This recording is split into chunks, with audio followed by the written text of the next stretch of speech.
Britain is set to leave the European Union in March 2019. The British public voted decisively to leave. Yet the EU is Britain's most important market, and British businesses want access to it.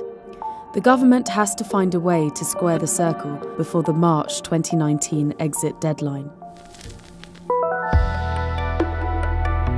Norway has faced a similar dilemma to the one Britain faces now. Back in 1994, Norwegians voted against joining the EU. One reason was to protect its fishing industry, which is the country's second biggest industry after oil. Hans Algera is the head of the North of Norway Fishing Association and has been fishing these waters for 30 years.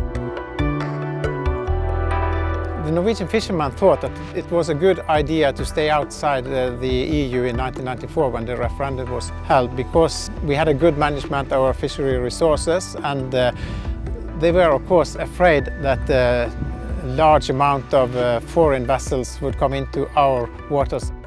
However, Norway still has to share 90% of its waters with the EU or risk losing access to the European market. Britain will have to do something similar.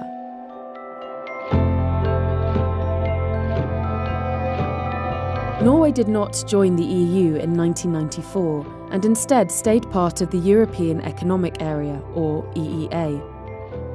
It keeps the economic benefits of single market membership. It has free trade into the EU without the bureaucracy of being part of the EU. John Fossum has written a book looking at what Brexit Britain can learn from Norway. We have seamless relations with the EU in all fundamental aspects of economic activity. It gives stability, it gives predictability, and that is what the economic sector in Norway craves. Like Norway, Britain's biggest trade partner is Europe, but Theresa May has said being part of the EEA would keep us too closely tied to the continent. Instead, new trade deals will be negotiated.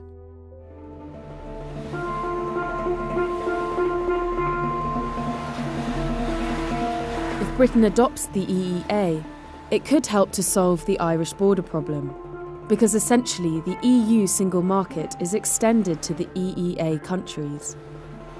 Norway has a relatively open border with Sweden, which would not be the case if they were not in the EEA. It is very important to maintain an open border, and from a political perspective, both in terms of Brexit, the UK, as well as Norway, Sweden, it ensures peaceful, amicable relations. Open borders are good for business, but it also means people can move freely between countries. This is a red line most Brexiteers are not willing to cross. Most who want to leave the EU reject the Norway model.